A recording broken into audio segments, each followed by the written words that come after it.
Salut les amis, alors aujourd'hui on va parler travail et reportage et aborder notamment un sujet d'une semaine que j'avais été mandaté pour faire au cœur de Tokyo à l'université de Waseda pour couvrir l'événement des 80 ans de Maître Oshima et qui n'a jamais eu l'autorisation d'être diffusé en Occident. On voit ça ensemble.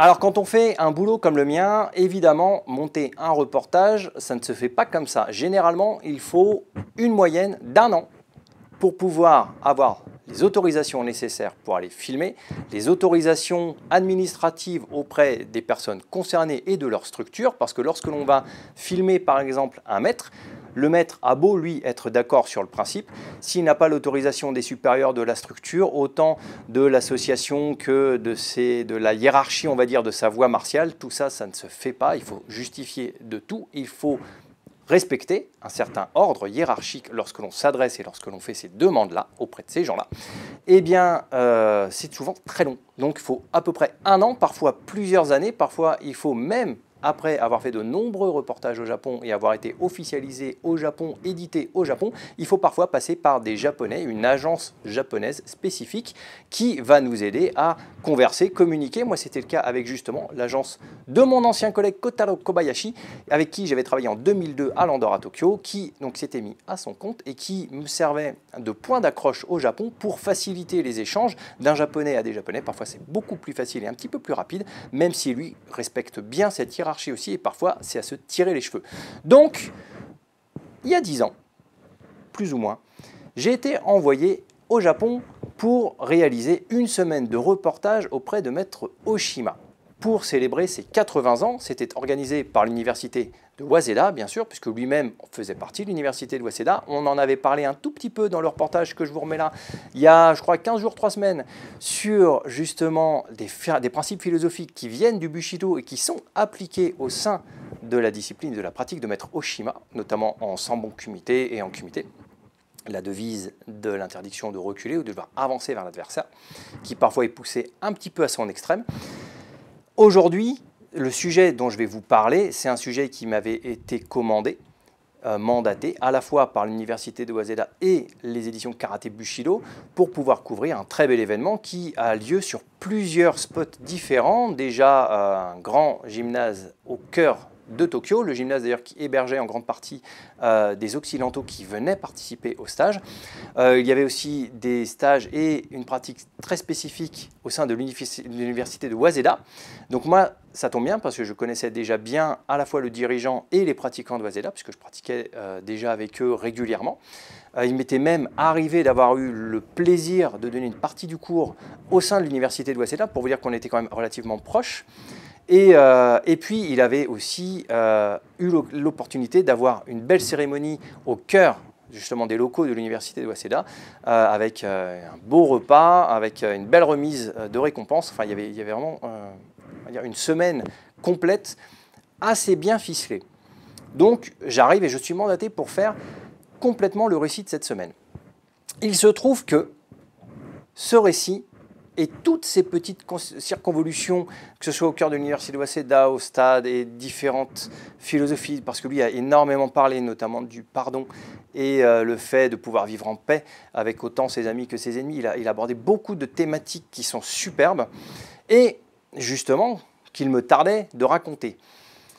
Il a notamment eu de très belles démonstrations, autant par le biais des 80 ans de l'université de Waseda, parce que l'université de Waseda, certes, avait été ouverte en 1927, mais ils ont attendu les 80 ans de Maître Oshima pour célébrer simultanément les 80 ans de l'université de Waseda, enfin du dojo de karaté de l'université de Waseda. Et donc, ça faisait, au final, plusieurs sujets super intéressants à distiller, tant en reportage vidéo qu'en reportage texte, pour la revue Karaté Bushido.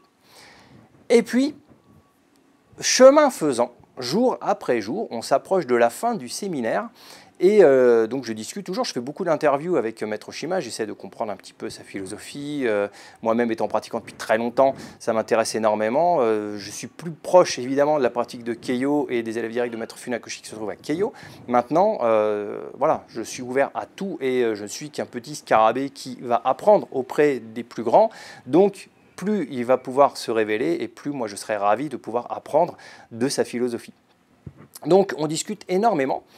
Et puis, au détour de discussion, il me parle de Henri Play. Et c'est là que ça devient intéressant. C'est qu'en fait, Henri Play aurait, par le passé, décrié la pratique de maître Oshima. Et Henri Play se trouve avoir été édité également dans la revue Karaté Bushido. C'est-à-dire qu'il faisait autant ses chroniques qu'il a parfois fait des papiers dans la revue Karaté Bushido. Et lorsque maître Oshima a appris que j'étais mandaté par la revue Karaté Bushido pour pouvoir couvrir son événement, il a totalement changé de ton. Il a été très vexé parce que l'université de Waseda ne lui avait pas forcément fourni l'information de l'éditeur français, mais surtout m'a dit, bon écoute, voilà, il y a 30 ans, maître Henri Play, il a dit du mal de moi. Il se trouve que maître Henri Play a été diffusé par Karaté Bushido, donc toi qui es mandaté par Karaté Bushido, tu ne vas pas pouvoir diffuser tout ce que tu as fait sur moi, je refuse de passer dans cette revue.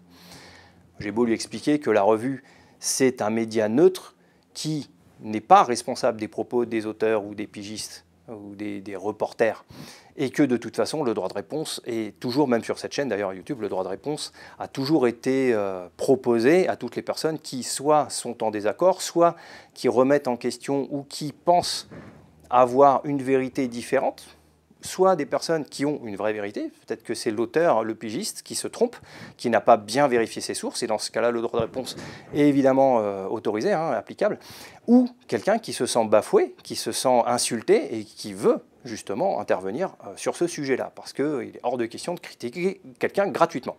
Donc, je lui explique justement, d'autant que moi je ne suis pas du tout Karaté Bushido, moi je suis MDV Communication à la base, donc c'est un éditeur parmi plusieurs, puis il y avait aussi d'autres éditeurs qui me proposaient.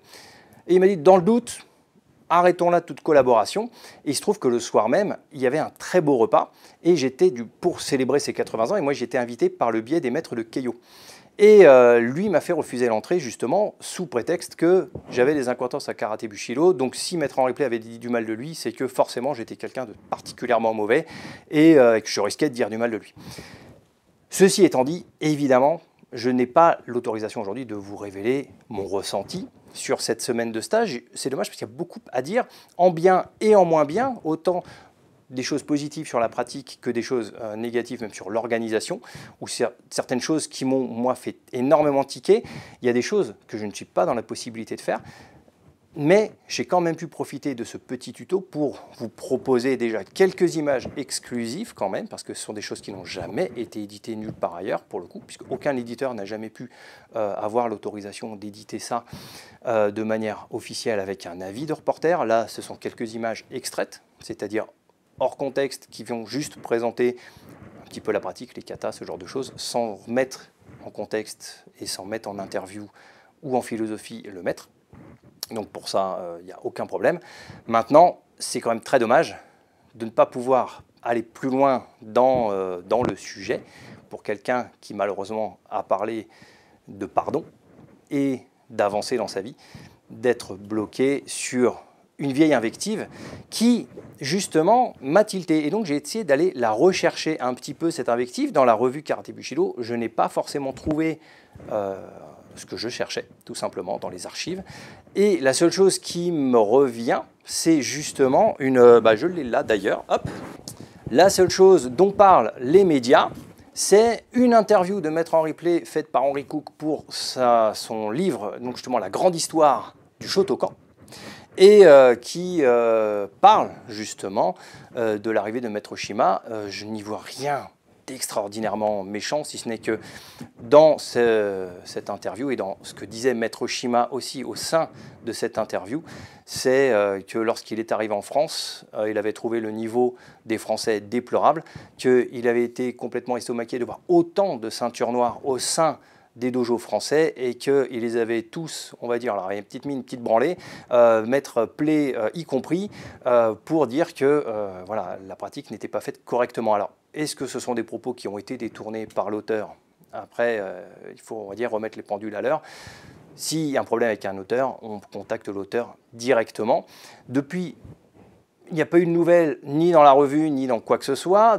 D'après ce que j'ai pu voir au Japon, personnellement, la pratique de Maître Shima m'a semblé très respectable.